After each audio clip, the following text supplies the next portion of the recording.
It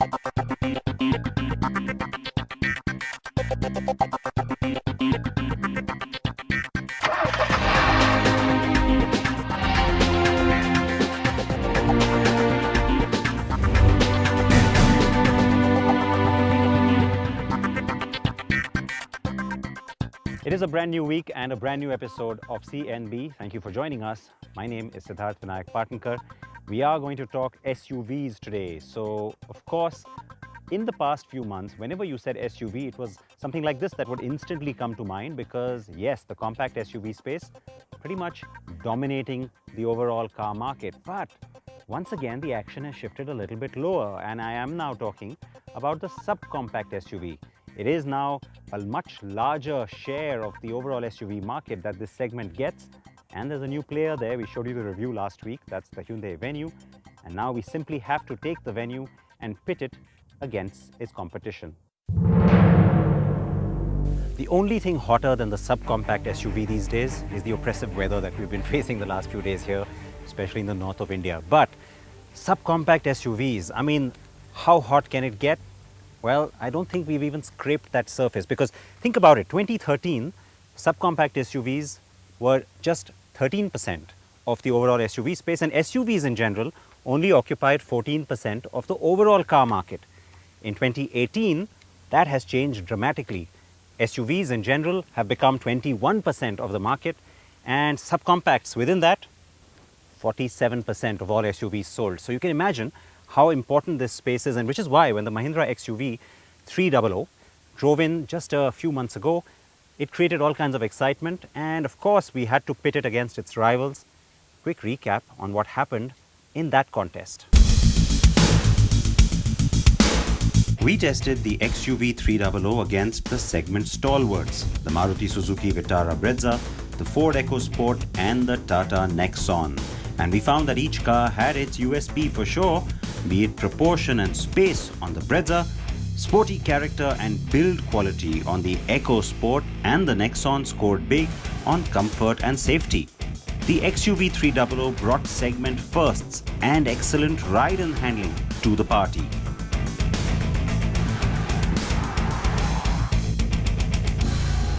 The fact that it can actually counter the strong USPs of all these cars and not just come out a little bit ahead, it manages to, of course, very keenly take this entire shootout.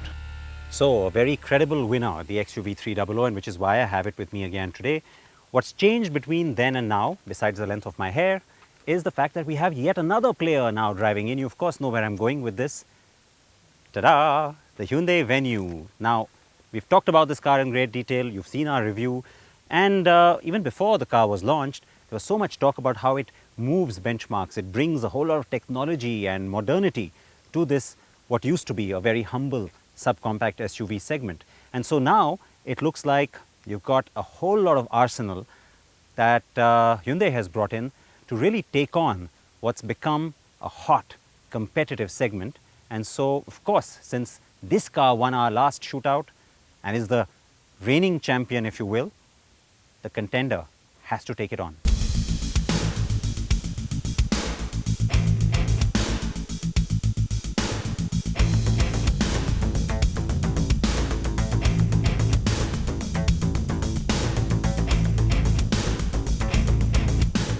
Slim lights, cascade grille, lenticular LED taillights, sculpted metal, SUV proportions, a well laid out cabin, good materials and loaded with tech. And oh yeah, like the XUV300, it also has some two-tone roof options.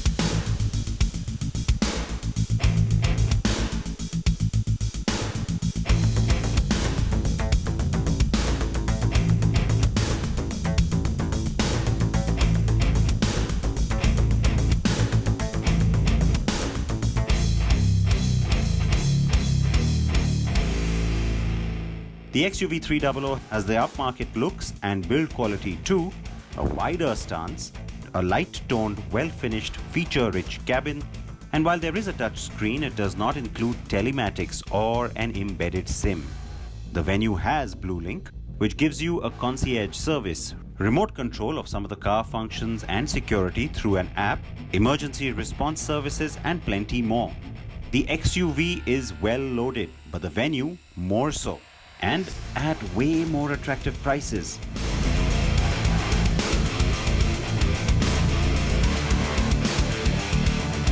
The XUV300 and the Hyundai Venue get petrol and diesel options, though the Mahindra does not have an auto variant as yet. The Venue gets the DCT on the 1 litre petrol, and that's the other thing. There are 2 petrol options and 1 diesel on the Venue too.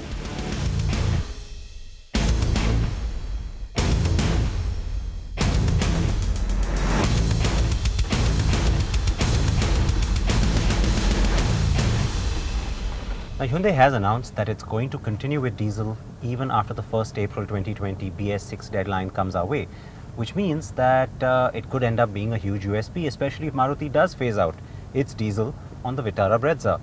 Having said that, then perhaps it might start to hurt Hyundai not to have an automatic option, AMT or otherwise, on the Venue because, well, that's where the Nexon has it, the Vitara Brezza has it in case diesel continues, and then the XUV is supposed to get AMT on both petrol and diesel too.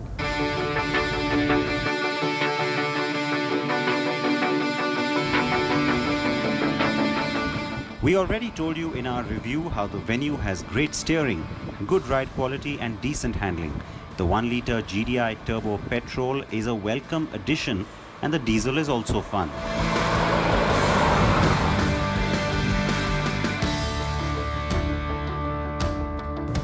A more sure, a more planted and a more precise feel straight away on the XUV. I mean, when you come in on a corner hard or even if you're just maneuvering through city traffic, car just feels so planted and very assured. That's certainly not something that you're used to in the subcompact SUV space because, of course, these cars are small. They are below 4 meters. They're also lighter than regular SUVs usually are. And that's the thing, using the Tivoli platform has done for the XUV.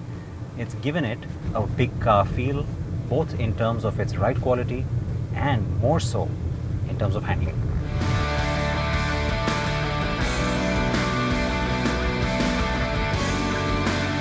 Alright, so if performance is your thing, then it's undoubtedly still got to be the XUV300. And otherwise, on all other counts, yes, the Venue becomes the dominant product. It just does so much more in terms of what it offers. And I think most crucial is that it does that along with giving you a lot of value because of the incredible prices. And that is why, speaking of prices and seeing how much Hyundai is banking on this car, the expectation is that this car will become a bestseller, which means it starts to threaten the market leader. Yes, we have to bring in the Vitara Brezza because even though it didn't win our last shootout, it still remains the crowd favorite, the darling of the segment. And so you can't really talk about subcompact SUVs in our country without talking about the quintessential Vitara Brezza. Now, I say quintessential because of all of them, it remains the most typical SUV in terms of styling. What's interesting is that the Venue brings in a more modern look to taking the segment in a sense towards being a little future looking. And of course, the XUV300 looks the widest and biggest because it's based on a bigger platform, unlike these two cars. And so they're all distinct in their styling. They all offer their own USPs. You've got aggression, you've got modernity, and you've got classic SUV proportions and style with the Vitara Brezza.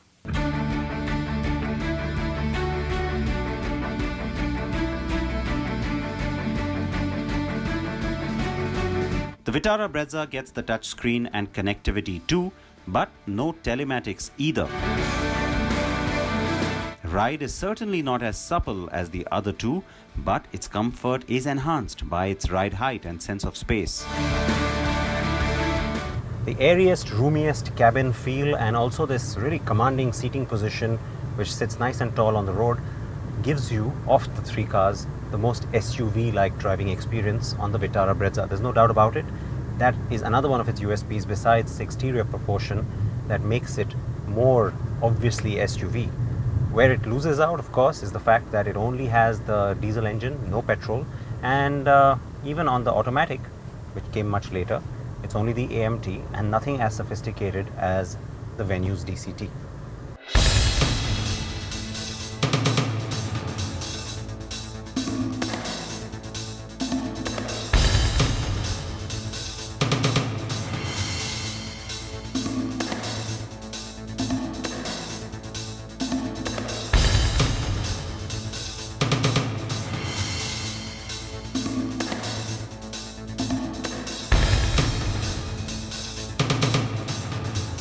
With the least options, the Vitara Brezza is looking weak even on paper now, isn't it?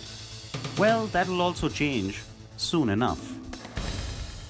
Now, we have told you on Car and Bike First that it will be with the BS6 lineup that Maruti finally brings us the petrol version of the Vitara Brezza, and Maruti Suzuki might be well placed now to consider the 1-litre booster jet engine instead of going with the tried and tested 1.2, especially given all the interest, all the bookings and all the excitement around Hyundai's 1-litre turbo GDI.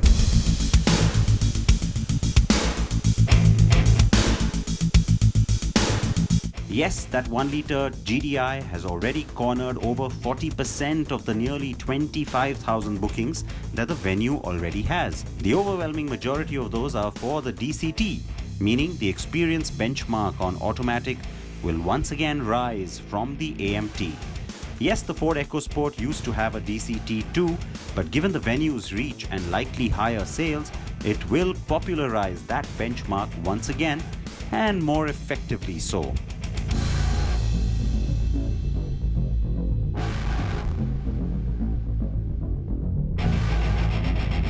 A look at the prices of all three reveals how the XUV300 is positioned as the larger, more sophisticated offering, and no doubt the Venue will hurt it a lot. The Vitara Brezza is now looking like less value, and the lack of petrol sticks out like a sore thumb. Hyundai did surprise many with such aggressive pricing, and I do expect an upward revision in a few months.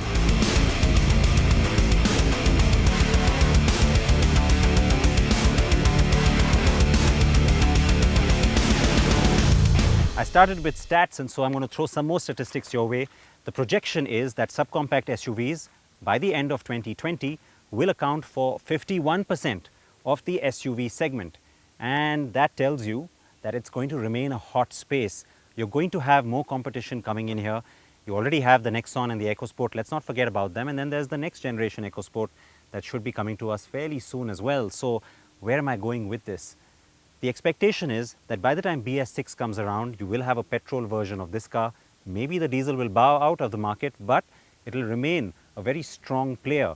And so you can't rule out the Vitara Brezza, and which is why Maruti certainly needs to bring in some much needed additions to it, especially in the connected space. That's something that the Hyundai Venue continues to hold as its massive trump card, at least until, let's say, the Kia model arrives or some of the others decide to upgrade and also introduce eSIMs. On the Mahindra, you have a lot of credibility for the company coming in because it's the first product that's been universally accepted as perhaps being the best yet from the brand. And so when it comes to the final verdict, I know that most comparisons tend to go with the new car, and we've not always done that, have we? In this case though, I'll go back to what I said just a short while ago in this very report. If performance is your thing, you really like sporty driving, the Mahindra XUV300 is certainly miles ahead of the other two. Great ride, great handling, very sporty dynamic. The only thing that's missing, big thing, no automatic. And when it does come, it's only going to be an AMT.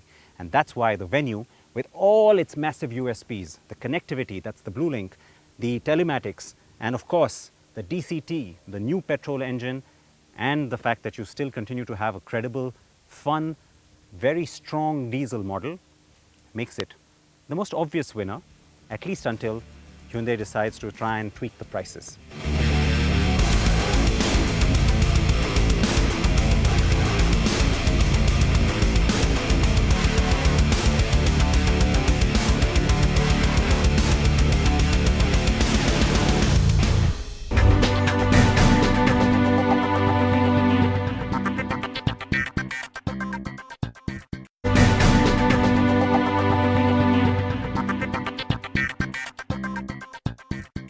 Welcome back to CNB.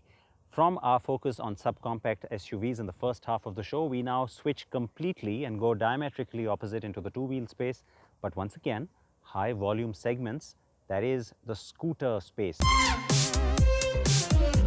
The 125cc scooter segment has grown exponentially in recent times. There were as many as 4 launches over the past year and a half in this space, including the Honda Grazia, TVS NTorq, Suzuki Bergman Street, and the Aprilia SR125. The 125cc scooter segment is booming with options. Every manufacturer wants a chunk of this pie, and over the past 4 years, the segment has grown by 4 times with over 13.5 lakh units sold. Well, Hero entered this space last year with the Destini 125, and now it wants to solidify its presence further and has introduced the Maestro Edge 125. You may remember it as the 110cc scooter that has been on sale for a while now, but with the 125cc version, it is more sportier, a little more edgier as well, and gets a lot more enhancements.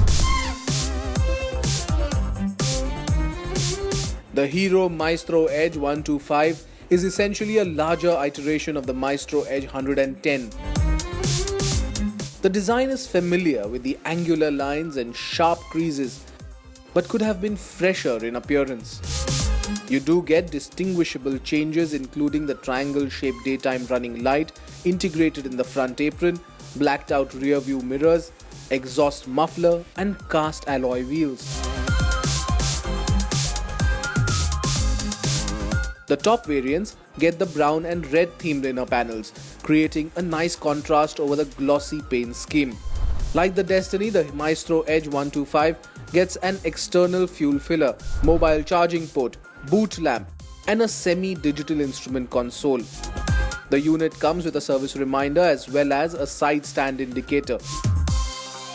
The 125cc engine on the new Maestro Edge is actually a bored-out version of the 110cc version. Now what you get here is about 9.1 bhp and 10.2 Newton meters of torque, and that is on the fuel injected version. Now mind you, no other 125cc version in India gets fuel injection as of now, which makes this a segment first feature on the new Maestro Edge.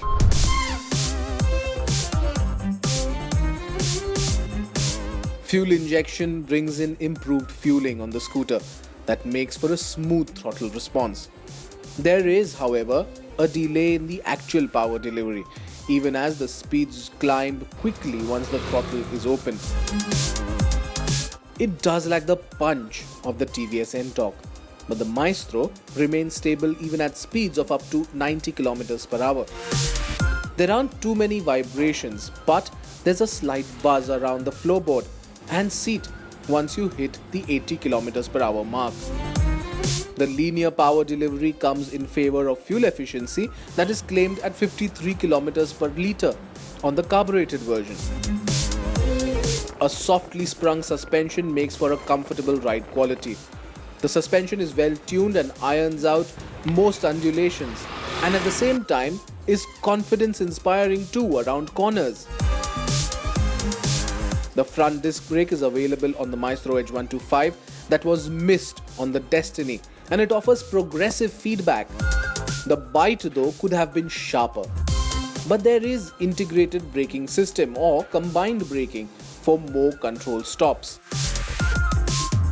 So the question is, to whom does the new Hero Maestro Edge 125 cater to? Well, it's not outrightly sporty like the TVS NTorq or the Aprilia SR125, but it isn't commuterish either like its own sibling, the Destini 125. It sits in a sweet spot right in the middle, where it's exciting enough for a new user, but commuter enough for handling day-to-day responsibilities. Well, add to that Hero's massive presence across the country, and the Maestro Edge is off to a good start. The Hero Maestro Edge 125 gets a competitive entry price starting from 58,500 rupees for the drum version, while the fuel-injected model is priced at over 62,000 rupees. While it may command a slight premium, the scooter feels accessible and easy to run, given Hero's massive sales network pan-India. For those looking for a smart all-rounder, the Maestro Edge 125 does feel like a smart buy. The new scooters from Hero there, and of course earlier in the show that massive shootout, the Venue and its rivals. You have to react to that. What do you think of the Venue? What do you think of its rivals, that segment? Well, tell me at Sid Partnkar. Happy to have that discussion, and promise me, as always, you'll wear your seatbelts if you're in a car. I'll see you next week.